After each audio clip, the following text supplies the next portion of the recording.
Imaginez que le plus grand tournoi de football en Afrique soit contraint de quitter le pays initialement prévu à cause des manifestations et du chaos. L'Algérie pourrait-elle devenir l'hôte alternative de la Coupe d'Afrique des Nations 2025? Dans notre reportage, nous allons dévoiler tous les détails, les risques et les défis politiques et logistiques de cette décision inédite.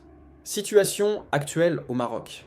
Ces dernières semaines, le Maroc a connu de vastes troubles liés à des manifestations populaires et des tensions politiques, affectant certaines villes prévues pour accueillir la compétition. Des stades et infrastructures essentielles ont été retardés ou fermés, poussant la CAF à réévaluer la capacité du Maroc à organiser un événement sûr et réussi. Ces développements ne concernent pas uniquement le sport, mais ont aussi des implications diplomatiques et régionales importantes. Capacité de l'Algérie à accueillir le tournoi, l'Algérie apparaît comme une alternative viable, disposant d'infrastructures modernes capables d'accueillir de grandes rencontres. Parmi elles, le stade du 5 juillet à Alger, capacité 64 000, le stade de Oran, 40 000, ainsi que les stades de Constantine et Tizi Ouzou. De plus, le pays dispose d'aéroports internationaux et d'hôtels adaptés aux équipes et aux supporters, et a déjà organisé de grandes compétitions comme la CAN 1990 et les Jeux méditerranéens 2022. Ces facteurs font de l'Algérie une candidate techniquement prête pour accueillir le tournoi dans un délai relativement court. Défis politiques et diplomatiques. Cependant, la situation n'est pas simple. Les relations entre l'Algérie et le Maroc sont tendues depuis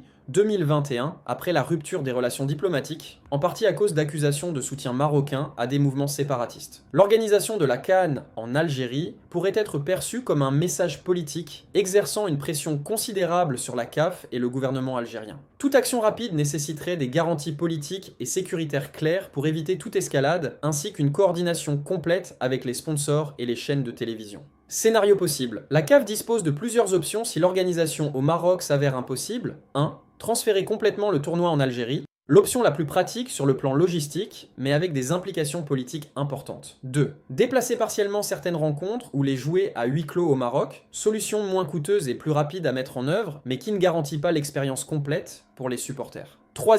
Chercher un troisième pays alternatif, comme l'Égypte ou l'Afrique du Sud. La dernière option si ni le Maroc ni l'Algérie ne peuvent organiser la compétition. Chaque scénario a un impact direct sur les équipes, les supporters et les sponsors, et nécessite une planification minutieuse dans un délai très court. Conséquences pour les supporters et les équipes. Ces décisions affecteront tout le monde. Les supporters pourraient devoir modifier leurs billets ou changer de destination, tandis que les équipes devront réorganiser leur hébergement, leurs déplacements et garantir la sécurité des joueurs. Les sponsors et les diffuseurs devront également réévaluer leur plan de diffusion et d'investissement. Sur le plan technique, l'Algérie est capable d'accueillir la CAN 2025, mais elle fait face à d'importants défis politiques et diplomatiques. La décision finale de la CAF dépendra de l'équilibre entre sécurité, logistique et enjeux politiques, tout en surveillant de près les relations régionales et les réactions des différents acteurs concernés. Et vous, pensez-vous que l'Algérie peut réussir à organiser ce tournoi malgré tous ces défis ? Partagez votre avis dans les commentaires et n'oubliez pas de vous abonner et d'activer la cloche pour suivre toutes les dernières nouvelles sur la CAN 2025.